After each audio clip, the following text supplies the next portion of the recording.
wassalatu wassalamu ala asrafil anbiya'i wal mursalin wa ala alihi wa sahbihi ajma'in, amma ba'du.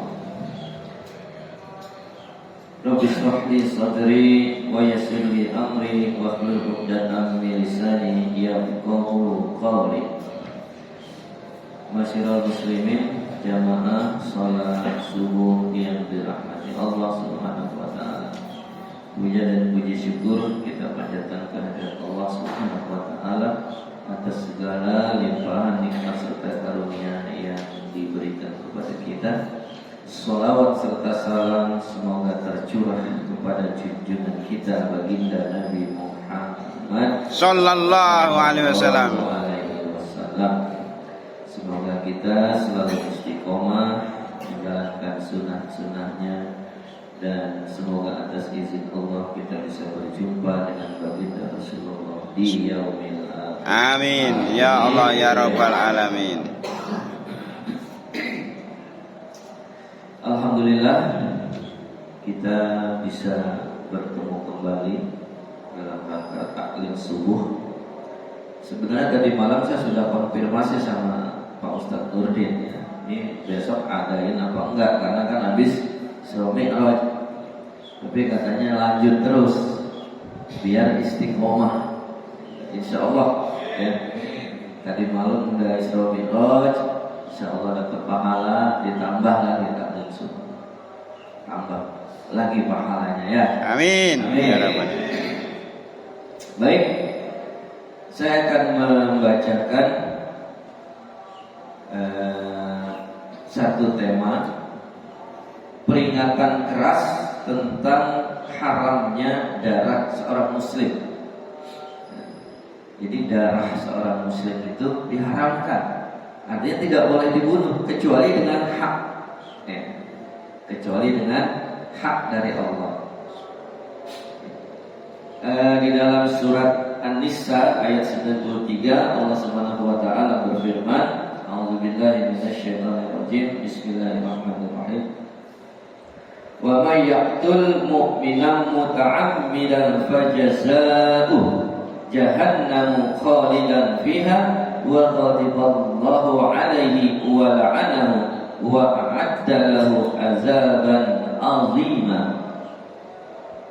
Dan barang siapa membunuh seorang yang beriman dengan sengaja, maka balasannya adalah neraka jahanam. Dia kekal di dalamnya. Allah murka kepadanya dan melaknatnya serta menyediakan azab yang besar baginya. Jadi kalau membunuh sesama muslim dengan sengaja, ya jelas dilarang. Bahkan di sini dikatakan ancamannya adalah diazab dengan api neraka kekal. Nauzubillah summa nauzubillah. Lalu bagaimana kalau carok? Nah, kan kita suka dengar tuh ya. Di Indonesia, khususnya di Madura ya, itu masih ada tuh tradisi carok. Artinya menantang duel secara terang-terangan karena adanya satu permasalahan, kemudian diselesaikan dengan carok, dengan duel sampai mati. Ya sama. Berarti kan dia juga membunuh sesama muslim. Kenapa statusnya dikatakan haram dan pelakunya masuk neraka? Karena membunuhnya bukan secara hakullah, dengan cara yang telah ditetapkan di dalam syariat Islam. Ya kan? Kalau di dalam syariat Islam kan sederhananya darah balas dengan darah, tapi ada aturannya. Ya. Yang menerapkan hukuman kepada seseorang yang telah membunuh saudaranya sama muslim itu adalah penguasa. Penguasa yang berhak menentukan hukuman tersebut. Atau yang kalau kita sering mendengarnya kisos ya. Jadi di kisos. Dulu waktu saya akan berangkat ke tanah suci, itu mampir ke Masjid Qisas, masjid di mana di depannya itu biasanya setelah sholat Jumat itu akan ada eksekusi, ya, eksekusi hukuman pancung kepada seseorang yang telah divonis, ya, untuk dihukum kisos tersebut. Cuma sayangnya waktu itu nggak ada, lagi kosong. Nah, nggak tahu kalau Pak Haji Pitoyo karena lama di sana ya, mungkin sempat menyaksikan mereka ya, nah, menyaksikan kisos di situ.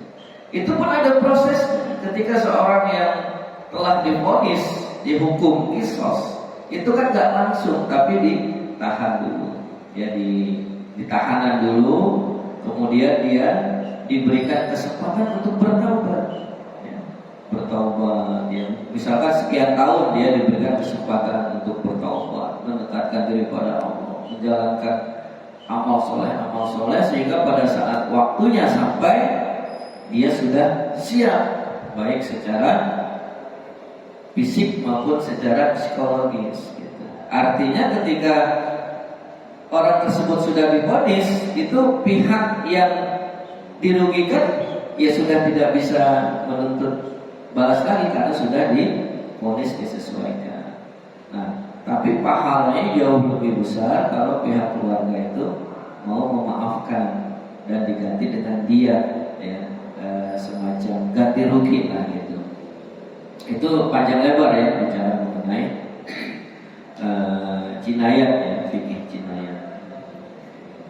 Imam Ibnu Katsir mengatakan ini adalah ancaman yang keras dan tegas bagi siapa saja yang mengerjakan dosa besar yang dihubungkan dengan syirik kepada Allah di dalam banyak ayat kitabullah. Setidaknya ada 4 peringatan keras tentang membunuh di dalam Islam. Pertama, keadilan yang pertama kali akan ditegakkan kelak di akhirat adalah perkara darah. Ini sebagaimana hadis yang diriwayatkan Abdullah ibnu Mas'ud radhiyallahu anhu bahwa Rasulullah bersabda, "Awwalu ma yuqda bainan nasi yaumal qiyamati fid dima'i." Hal pertama yang diputuskan di antara manusia kelak di hari kiamat adalah masalah darah. Jadi hati-hati. Nah, termasuk bagaimana kalau ada orang yang melakukan tabrak lari, nabraknya sih nggak sengaja, kemudian korbannya meninggal, tapi kan masalahnya dia lari, tidak bertanggung jawab, ya tetap. Ini. Jadi nanti di akhirat tidak bisa dibiarkan begitu saja. Yakin masih masuk neraka. Kenapa? Karena keluarga yang ditabrakkan pasti tidak akan ikhlas, ya kan? Apalagi lari gitu. Kedua, termasuk perkara yang membinasakan. Abu Hurairah radhiyallahu anhu meriwayatkan bahwa Nabi Muhammad SAW bersabda, "Astanibus sab'al mubiqati qalu ya Rasulullah wa ma hunna qala syirku billahi wasyihru wa qatlun nafsi allati haramallahu illa bil haqq wa aklu riba wa aklu mal al-yatimi wa tawalli yawmaz zah ay al-firaru minal jaishi inda liqa'il kuffar wa qadful muhsanatil mu'minatil ghafilat." Jauhilah 7 perkara yang membinasakan. Para sahabat bertanya, "Wahai Rasulullah, apakah itu?" Beliau bersabda, "Syirik kepada Allah." Ini yang dimaksud membinasakan bagi pelakunya, ya. Pertama, syirik kepada Allah. Kalau kita melakukan syirik kepada Allah, kita akan binasa, ya. Satu-satunya dosa yang tidak diampuni oleh Allah adalah syirik. Maksudnya ketika dia sampai meninggal, dia masih menjadi pelaku syirik, belum bertobat dari perbuatan syiriknya. Dan nanti akan dimasukkan ke neraka dan tidak akan pernah keluar. Karena dosa syirik itu kekal abadi di neraka. Kalau dosa besar yang lain, ya, menurut yang saya dengar ya dari kajian-kajian, dosa besar yang lain misalnya berzina, membunuh dan lain sebagainya, ketika ia tidak bertobat dan tidak dimaafkan di dunia, masuk neraka sebagai balasan. Tapi setelah dosa besarnya itu dirasa cukup, ya misalkan 2000 tahun gitu kan, dibakar di neraka, bisa gitu kan, bisa jadi lebih, ya, 3000 tahun misalkan. Dan perlu diketahui, hitungan tahun di yaumil akhir beda dengan di sini. Sebagai gambaran, 1 hari di sana 1000 tahun di dunia. Jadi kalau 1000 tahun di akhirat, 1000 kali 360 kali 1000, 360 juta tahun. Masya Allah. Ya. Nauzubillah ya, subhanallah. Yang kedua, sihir. Karena sihir ini juga termasuk perbuatan syirik. Karena yang namanya sihir pasti dia akan bekerja sama dengan jin. Sementara yang namanya jin, ketika sudah ada permintaan kerjasama dengan manusia, dia masih minta syarat. Syarat yang paling sering diminta adalah perbuatan syirik. Misalkan kita disuruh nyembah ini, kita disuruh sesaji ini, kita disuruh ya malam-malam misalkan melakukan satu ritual yang perbuatannya itu jelas adalah menduakan Allah. Nah, makanya sihir termasuk kata Rasulullah di sini 7 perkara yang membinasakan. Kalau sampai meninggal ia masih melakukan perbuatan sihir, nah, binasalah nantinya. Baik pelakunya ataupun orang yang minta dibantu kepada tukang sihir. Tapi kalau sihir, kalau di sinetron ada tuh matanya menyihir kita sehingga kita jadi terpesona, nah itu beda gitu kan. Nah, ini sihir perbuatan yang meminta bantuan jin yang bisa membuat seseorang yang dituju itu bisa celaka gitu ya, sihir. Membunuh jiwa yang diharapkan oleh Allah kecuali dengan hak. Nah, ini yang dimaksud dengan hak itu tadi. Ketika ada seseorang misalkan membunuh, nah itu nanti di sidang diputuskan secara hukum Islam apa vonisnya, maka dia akan dibunuh atau akan dieksekusi. Ya. Caranya macam-macam, ya. Kebanyakan dengan cara dipancung. Nah itu namanya membunuh secara hak. Karena apa? Sesuai dengan ketentuan Allah. Memakan riba, ini sampai sekarang masalah riba pun masih ya menjadi perbincangan.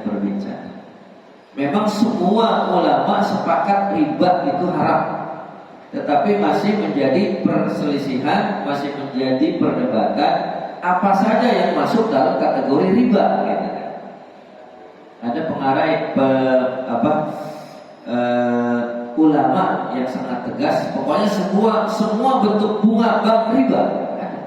Tapi ada juga ulama yang mengatakan tidak semua bentuk bunga bank itu riba. Karena berdasarkan ayat yang barang siapa yang memakan riba secara berlebihan. Jadi kalau misalkan dikatakan pengambilan keuntungannya itu hanya sekedar ya sebagai kompensasi dari pihak pemberi pinjaman dan itu wajar, maka itu tidak dikategorikan riba. Nah ini yang masih menjadi perselisihan ya. Tapi bentuk riba itu haram, semuanya sepakat. Riba itu haram. Karena riba itu kan artinya mengambil kelebihan. Jadi ketika kita meminjamkan uang kepada seseorang, kemudian gantinya dilebihin, itu riba. Kita meminta kelebihan.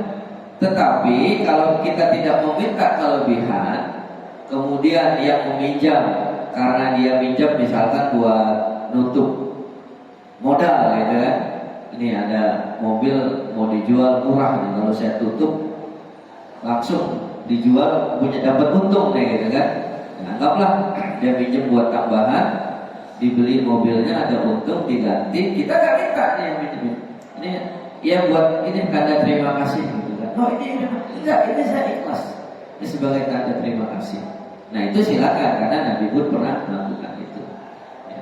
Tetapi kalau ada ketentuannya, nih pinjam 20 juta, nanti gantinya 22 juta, itu udah jelas. kan ya. Riba. Bahkan kenapa ada ulama yang mengatakan semua bentuk riba itu haram? Karena mengambil keuntungan dari sesuatu yang berkaitan dengan pinjam meminjam aja itu sudah dikategorikan riba. Misalkan saya minjem uang sama pasar itu, ya, nggak biasa-biasanya, tapi karena saya ada kebutuhan, pasti aja pinjam uang berapa, nggak banyak, 3 juta ada kebutuhan gitu kan. Nah, kemudian besoknya pas hari itu pinjam sepeda motor sama saya kasih gitu kan, itu riba tuh, nggak boleh pinjam sepeda motor karena dianggap pasar hijau mengambil keuntungan atau manfaat dari saya. Nah, kalau mau dikaitkan, ya kalau seumpama dia sewa motor aja sehari 50.000 misalnya, nah itu disebut dengan riba nafi'ah, riba manfaat. Tapi kecuali kalau pasar hijau dengan saya udah biasa, masih punya motor pernah, saya pasar hijau, pakai. Nah, kemudian ketika satu saat ada pinjam meminjam, pinjam duit misalkan, terus pasarnya jadi motor, itu nggak masalah.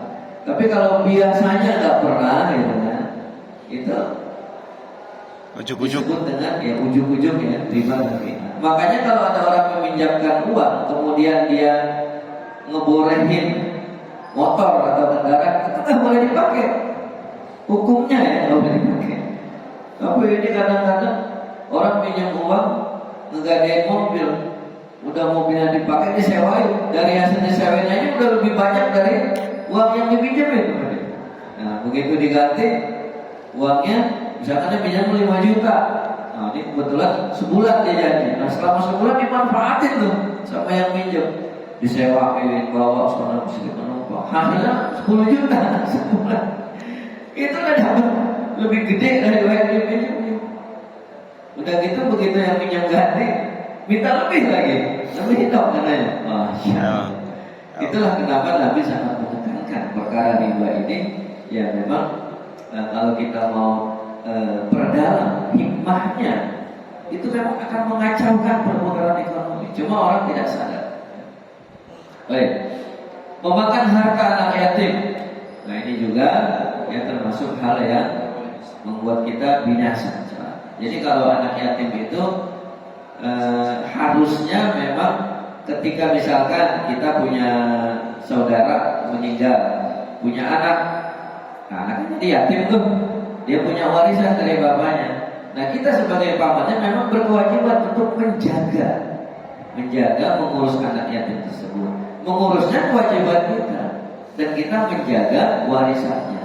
Tetapi ketika warisan itu kita gunakan untuk pembiayaan hidup si yatim, itu nggak masalah. Tetapi kalau kita manfaatkan untuk kepentingan kita, nah ini yang dikatakan tidak diperbolehkan. Nanti setelah, kenapa si yatim juga itu tidak dianjurkan untuk langsung diberikan warisannya? Karena kan yang namanya anak yatim, kategori yatim ini dia belum dewasa. Ya, jadi kalau udah balik udah boleh sebut yatim, walaupun bapaknya udah meninggal gitu. Ya kayak saya kan bapak saya udah meninggal. Yatim bukan saya. Ya. Oh ya, yatim kita dapat jatah lagi, dapat jatah beras anak yatim. Jadi dimaksud yatim itu anak yang ditinggal mati orang tuanya dan dia itu belum dewasa, belum bisa berpikir dan bertindak secara bijak. Maka pamannya, omnya itu memeliharanya dan menjaga hartanya. Nanti setelah dia dewasa kasih tahu, "Nak, selama ini warisan dari bapakmu om yang pegang, selama kamu apa istilahnya saya bantu rawat, ini biaya kuliah kamu sekian, biaya ini, warisan dari bapak kamu misalkan 2 miliar gitu kan, ini habis kuliah 500 juta, nah ini sisanya 1,5 miliar, ini saya saya serahkan ke kamu gitu kan, ya titip dulu lah om gitu kan. Atau kalau sudah dewasa boleh diajak bisnis, gimana kalau kita jalan bisnis, tapi harus jujur ya. Lari dari medan perang, yaitu dari pasukan ketika bertemu dengan orang kafir. Nah ini juga nih termasuk perbuatan yang membinasakan dan diancam dengan api neraka oleh Allah. Kenapa? Karena ini kaitannya banyak. Karena sebelum, ya kalau kita telusuri dari kisah zaman Rasulullah, itu kan ada pasukan yang membelot. Karena kaitannya ini dengan taktik, strategi dan perhitungan. Ketika sebelum berangkat berperang, panglimanya ini kan gitu, oh jumlah pasukan kita sekian, maka kemudian dapat informasi pasukan musuh jumlahnya sekian, maka diaturlah strategi cara menghadapi musuhnya begini. Mungkin sebagian pasukan ada di sana, satu peleton di sana, cara menghadapinya seperti apa. Nah, ketika sudah pertempuran sudah berlangsung, ada sebagian pasukan yang melarikan diri, kan jadi kacau strateginya. Maka sangat besar kemungkinan pasukan yang anggotanya itu melarikan diri dari medan perang itu pasti kalah, karena strateginya sudah berubah. Nah, berarti dia ikut membinasakan saudara-saudaranya. Makanya dikatakan di sini orang yang lari dari medan perang itu perbuatan dosa besar dan diancam dengan api neraka. Contoh simpel aja nih, dalam pertandingan sepak bola, satu kesebelasan berapa orang? Ya 11. 11, karena namanya kesebelasan. Iya. Kalau kesepuluhan 10. Ya. Kalau ke selawean 25. Tapi kalau sepak bola satu tim 25 terlalu ramai. Nanti penuh lapangannya. Itu seorang pelatih ketika dia menentukan strategi di dalam melawan ini ya kesebelasan musuhnya, itu kan perhitungannya pemainnya 11 orang, ya kan? Di gelandang kiri, gelandang kanan, tengah, bagian ini libero, pertahanan, itu udah diatur. Maka keteteran ketika salah satu pemainnya ada yang kena kartu merah. Kalau kartu merah nggak boleh diganti, waduh 10 udah berubah lagi tuh. Waduh berarti ada kekosongan di sini. Kena lagi kartu merah. Jadi tinggal 9. Apalagi kalau sampai kartu merah sampai 3. Ya, tinggal 8 orang udah kacau, udah dijamin kalah udah kalau 8 lawan 10. Nah, itu sederhananya di dalam pertandingan sepak bola, apalagi di dalam jihad fisabilillah. Ya. Kemudian menuduh wanita mukmin yang baik-baik melakukan zina. Ini juga diancam. Jadi artinya kan memfitnah ini. Ada wanita solehah dituduh berzina. Kenapa? Karena kalau tuduhannya itu sampai diyakini, ya, dipercaya, hukuman untuk orang berzina apa? Dirajam. Maka wanita tersebut akan dikubur ke dalam tanah, disisai kepalanya, ya, dari leher sampai kepala. Lalu setiap yang lewat wajib nyambit pakai batu, ya, dengan tanpa rasa kasihan, bahkan harus semangat, gitu kan? Kan bisa meninggal ini. Tetapi kalau memang pelakunya dia pelaku zina benar, ya itu memang hukumnya seperti itu. Tetapi kan permasalahannya wanita tersebut dituduh, padahal dia tidak melakukan. Nah, lalu bagaimana kalau terjadi perselisihan? Nah, ketika terjadi perselisihan aja itu ada yang namanya li'an, sumpah atas nama Allah di atas Al-Quran bahwa ini menuduh apa mubahalanya? Ya dia akan menerima laknat. Kalau saya berbohong bahwa dia berzina, itu saya mengatakan bohong, saya bersedia dilaknat 7 turunan oleh Allah yang menuduhnya, karena dia yakin dia akan melihat. Karena di dalam hukum Islam, walaupun kita melihat ketika hanya sendiri, saksinya nggak sampai 4, itu memang tidak bisa diproses. Ya, itu demikian namanya bijaksananya hukum Islam. Jadi memang memberi kesempatan untuk bertaubat. Tapi kalau memang sudah 4 orang saksinya, nah itu sudah tidak bisa toleransi lagi. Kemudian bagaimana yang dituduhnya? Karena dia merasa tidak melakukan, dia juga bersumpah atas nama Allah dialasankan bahwa yang dituduhkan kepada saya tidak benar, dan dia berani menerima laknat 7 turunan misalkan. Nah artinya kan dia bertahan dengan tuduhannya, dia bertahan dengan bantahannya. Nah ini tidak dihukum, hukumannya nanti diserahkan kepada Allah. Laknatnya bisa datang di dunia, bisa juga nanti kalau di akhirat. Jelas kalau yang berbohong nih, misalkan yang nuduhnya ternyata dia berbohong, bisa jadi tuh dia akan mendapat laknat di dunia, atau kalau dunia selamat nanti di akhirat masuk neraka. Nah, gitu. Yang bertahan kalau dia benar ya tidak ada masalah, tapi kalau dia berbohong sebenarnya dia berzina, tetapi untuk menyelamatkan diri dia bersumpah palsu. Kalau dia dunia selamat ya di akhirat pasti tidak selamat. Itu hukum Islam seperti itu. Nah, yang ketiga, batas kelonggaran mukmin dalam beragama hingga ia menumpahkan darah yang haram, sebagaimana hadis yang diriwayatkan oleh Ibnu Umar. Nah, ini penjelasan dari hadis yang pertama tadi ya, yang tentang haramnya darah seorang muslim. La yazalul mu'minu fi fushatin min dinihi ma lam yusib daman haraman. Seorang mukmin masih dalam kelonggaran agamanya selama ia tidak menumpahkan darah yang haram atau membunuh. Nah ini, jadi dikatakan seorang mukmin itu kalau melakukan kesalahan, melakukan kezaliman, dikatakan masih kelonggaran, itu pintu taubat itu masih terbuka lebar. Ya.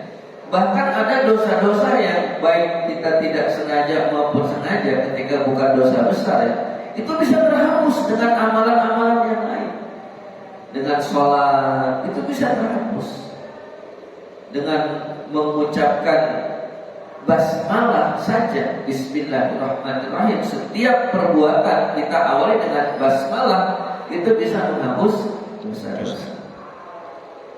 Bahkan berpuasa sunnah yang sudah sangat kita tahu lah ya, puasa sunat Arafah ya, di tanggal 9 Zulhijjah itu menghapus seluruh dosa-dosa yang lalu dan mencegah dosa-dosa setahun ke depannya ya, dosa-dosa kecil. Itu disinilah istimewanya agama Islam. Yang keempat, membunuh lebih berat timbangannya daripada dunia seisinya. Masya Allah, ini luar biasa. Ini maksudnya dosa membunuh ini ya, lebih berat dari dunia dan isinya. Abdullah bin Amr radhiyallahu anhu meriwayatkan bahwa Rasulullah bersabda, la zawalud dunya ahwanu indallahi min qatli rajulin muslim. Sungguh hilangnya dunia lebih ringan di sisi Allah daripada terbunuhnya seorang muslim. Nah, kenapa? Karena ada hadis lain yang mengatakan bahwa membunuh satu orang sama dengan membunuh semua umat Islam. Makanya dikatakan hilangnya darah satu orang muslim itu lebih berat daripada dunia dan isinya. Baik, darah dan kehidupan seorang muslim memiliki kehormatan besar di sisi Allah. Karena itulah hilangnya dunia di sisi Allah adalah lebih ringan daripada terbunuhnya seorang mukmin. Membunuh satu jiwa adalah seperti membunuh seluruh manusia. Rasulullah SAW mengkategorikan pembunuhan jiwa yang diharamkan Allah kecuali dengan hak sebagai salah satu dosa besar yang membinasakan, agar manusia berhati-hati untuk tidak meremehkannya. Pelajaran yang didapat dari hadis ini, pertama, peringatan keras terhadap pembunuhan seorang muslim, dan ia merupakan salah satu dosa besar yang membinasakan. Ya, artinya membunuh dengan sengaja sesama muslim dan ia tidak bertobat dan tidak meminta maaf, meminta keridhaan dari pihak keluarga yang dibunuhnya, maka itu adalah dosa besar dan akan dimasukkan ke dalam neraka oleh Allah Subhanahu wa taala. Yang kedua, besarnya kehormatan seorang muslim di sisi Allah. Jadi ini sebagai satu gambaran ya, betapa mulianya seorang muslim di sisi Allah. Sampai dikatakan bagi Allah kehilangan satu orang muslim itu lebih berat daripada kehilangan dunia serta isinya. Iya. Kalau dunia kan Allah tinggal ciptain aja, kun fayakun. Itu manusia juga bisa betul. Kalau manusia ini tidak apa istilahnya bisa disamakan, karena manusia adalah makhluk yang memiliki jiwa, memiliki ruh, memiliki rasa, yang memiliki akal. Beda dengan makhluk lain ciptaan Allah ya, selain manusia, itu nggak ada masalah. Makanya tidak ada juga apa istilahnya hukum-hukum yang setegas yang berkaitan dengan manusia. Seperti hewan misalnya, bahkan ada hewan yang disuruh dibunuh, ya kan? Hewan yang membahayakan itu nggak apa-apa dibunuh. Ya. Bahkan cicak itu kita suruh, kalau manusia dapat pahala. Gitu. Ya hikmahnya nanti bisa kita cari lah ya. Tapi kalau bicara apa namanya asbabul wurudnya ya, cicak itu kan binatang yang berbunyi ketika ada Rasulullah dan sahabat sedang bersembunyi, di mana semua orang tahu kalau cicak ketemu orang pasti bunyi, gitu kan? Wah, ada orang nih, gitu. Itulah seperti itu. Yang ketiga, hal pertama yang diputuskan di antara manusia pada hari kiamat adalah masalah darah atau masalah pembunuhan. Bukan darah ini ya, korban, hewan korban, bukan. Kalau itu mah justru orang yang menumpahkan darah hewan kurban itu pahalanya sangat besar, ya kan? Sebelum darah itu sampai tetesan sampai ke tanah, itu pahalanya sudah sampai itu kau. Ya. Pahala bagi orang yang berkorban. Karena besarnya dosa dalam pembunuhan tersebut.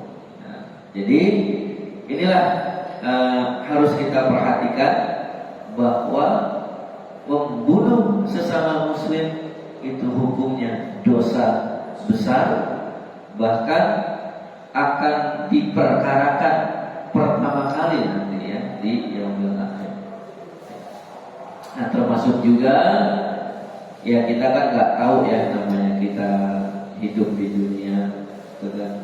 Kalau misalkan nggak sengaja kita nabrak seseorang, apalagi sampai meninggal, sampai kita lari dan tidak bertanggung jawab, ini sama ini hukumnya dengan dia katakan membunuh, ya, membunuh.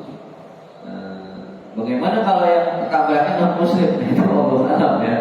Karena di sini kan pembahasan adalah membunuh sesama muslim, ya, tanpa hak, gitu. Tapi kalau kita bicara peristiwanya, itu kan bukan peristiwa peperangan. Kan kita juga diharapkan membunuh sesama manusia walaupun non muslim ya, kecuali dengan hak, ya. Kecuali dia kafirnya kafir harbi, kafir yang memang memusuhi agama Islam, memusuhi umat Islam. Bagaimana cara dia memusuhinya? Ya misalkan dia melakukan satu agenda besar untuk memusnahkan, membinasakan umat Islam. Ketika kita ketahui, nah ini sedikit ya saya sampaikan. Salah satu penyebab umat Yahudi itu sampai sekarang dendamnya tidak pernah padam kepada umat Islam, ya, kepada kaum muslim, yang memang itu sudah menjadi sifat yang disebut oleh Allah. Itu pada peristiwa yang terjadi kepada Bani Quraisyah, ya. Jadi pada saat setelah peristiwa peperangan, ya, itu Bani Quraisyah, kaum Yahudi dari Bani Quraisyah itu telah menyusun satu rencana ketika umat Islam, umat Nabi Muhammad dan sahabat saat itu habis mengalami kekalahan dalam perang, justru umat Yahudi itu punya rencana ingin membinasakan umat Islam yang kondisinya saat itu berada dalam lemah, kondisi yang lemah. Nah, Rasulullah tahu, karena memang Rasulullah yang mendapatkan wahyu dari Allah Subhanahu wa taala. Nah, ternyata diketahui, gitu kan, bahwa ada rencana dari kaum Yahudi Bani Quraisyah. Kalau nggak salah 600 orang itu akhirnya ditangkap semuanya dieksekusi. Nah, itu pihak Yahudi yang tidak mengetahui itu menganggap umat Islam kejam, ya, melakukan satu pembantaian. Bukti-buktinya apa? Diketahui mereka telah mempersiapkan persenjataan lengkap, dan memang dia sudah menyusun rencana untuk menghabisi umat Islam saat itu. Coba kalau Rasulullah tidak melakukan hal tersebut, ya, menghabiskan kaum Yahudi Bani Quraisy saat itu, maka yang terjadi apa? Yang terjadi umat Islam akan binasa saat itu. Bisa jadi termasuk Rasulullah. Nah, maka demikianlah jeliknya sifat intelijen daripada Rasulullah. Ya udah dihabiskan. Nah, sehingga akhirnya umat Islam selamat. Nah, itu salah satu yang membuat orang Yahudi itu dendam, mengatakan umat Islam saat itu melakukan pembantaian. Oh, ini masalahnya kalau Rasulullah tidak melakukan itu, umat Islam yang habis binasa. Karena memang sudah sangat jelas ditemukan bukti-bukti dan pengakuan, ya, dari salah satu umat Yahudi Bani Quraisy yang diinterogasi. Ya, yang pasti Rasulullah tidak akan melakukan satu tindakan tanpa informasi yang jelas, ya kan? Karena dalam Islam pun diajarkan untuk bertabayun. Wallahu a'lam bishawab. Ya, intinya dari hadis yang saya bacakan ini memberikan satu peringatan kepada kita bahwa yang namanya membunuh sesama muslim itu diharamkan dan hukumnya dosa besar dan ancamannya adalah api neraka. Wallahu a'lam bishawab. Astagfirullahaladzim, astagfirullahaladzim, astagfirullahaladzim. Allahumma shalli wa sallim ala sayyidina Muhammadin sayyidil awwalin wal akhirin. Amin. Sallim wa sallim wa sallim ajma'in. Alhamdulillahirabbil alamin. Hamdulillah fil mazidah ya rabbana lakal hamdu kama yanbaghi li jalali wajhika wa sultanik. Allahumma shalli ala sayyidina Muhammadin wa ala alihi ajma'in. Allahumma taqabbal minna salatana wa siyamana wa qiyamana. Amin. Allahumma wa lana wa liman wa sallallahu Allahumma min azwajika wa zurriyyatika qurrata a'yun waj'alna imaman wa bij'alna muqima salatan wa min zurriyyatina rabbana wa taqabbal Rabbana zalamna anfusana wa la taghfir lana wa tarhamna lanakunanna minal khasirin Rabbana ighfir lana wa li ikhwanina alladhina sabaquna bil iman wa la taj'al fi qulubina Rabbana innaka ra'ufur rahim Allahumma arzuqna rizqan wasi'an wa 'ilman nafi'an wa 'amalan mutaqabbala wa zamanna wa tijaratan tabur ya rabbal alamin. Allahumma barik lana fi Rajab wa Sya'ban wa balighna Ramadan. Allahumma barik lana fi Sya'ban wa Rajab wa balighna Ramadan. Allahumma barik lana fi Rajab wa Sya'ban wa balighna Ramadan bi rahmatika ya arhamar rahimin. Rabbana atina fid dunya hasanah wa fil akhirati hasanah wa qina adzabannar. Subhanaka rabbil izzati amma yasifun wa salamun alal mursalin walhamdulillahi rabbil alamin. Subhanakallahumma wa bihamdika asyhadu an la ilaha illa anta astaghfiruka wa atubu ilaik. Billahi taufiq wal hidayah. Wassalamualaikum warahmatullahi wabarakatuh. Waalaikumsalam warahmatullahi wabarakatuh.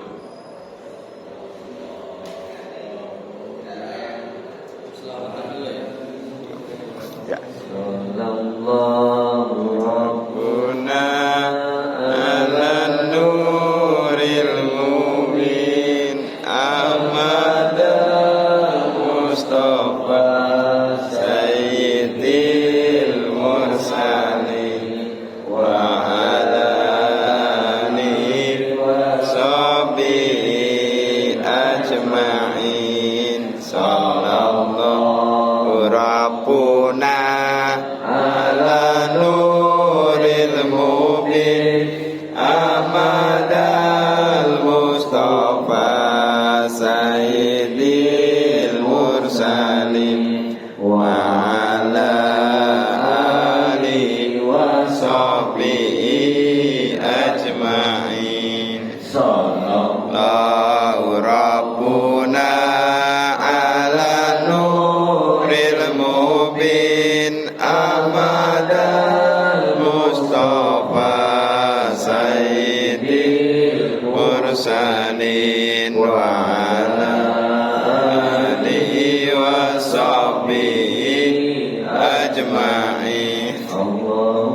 sholli wa sallim wa barik alaihi.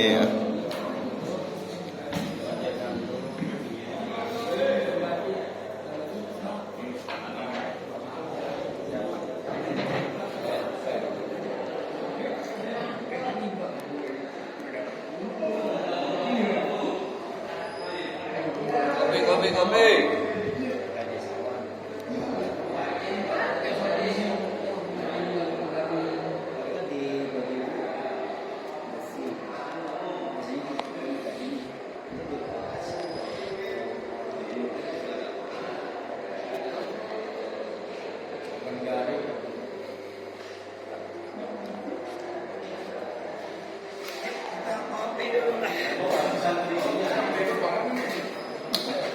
Gelas. Wah, bangun, Wak.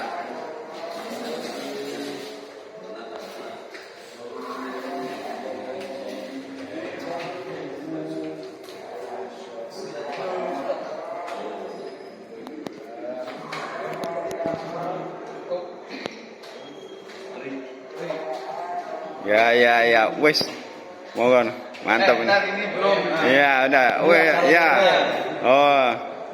Amin ya robbal alamin. Ye.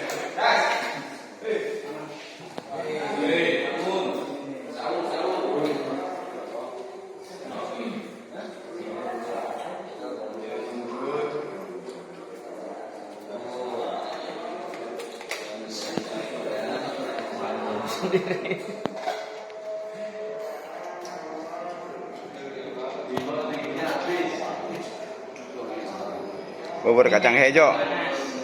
Iya, bubur kacang hijau. Bubur kacang hijau. Ya, ya.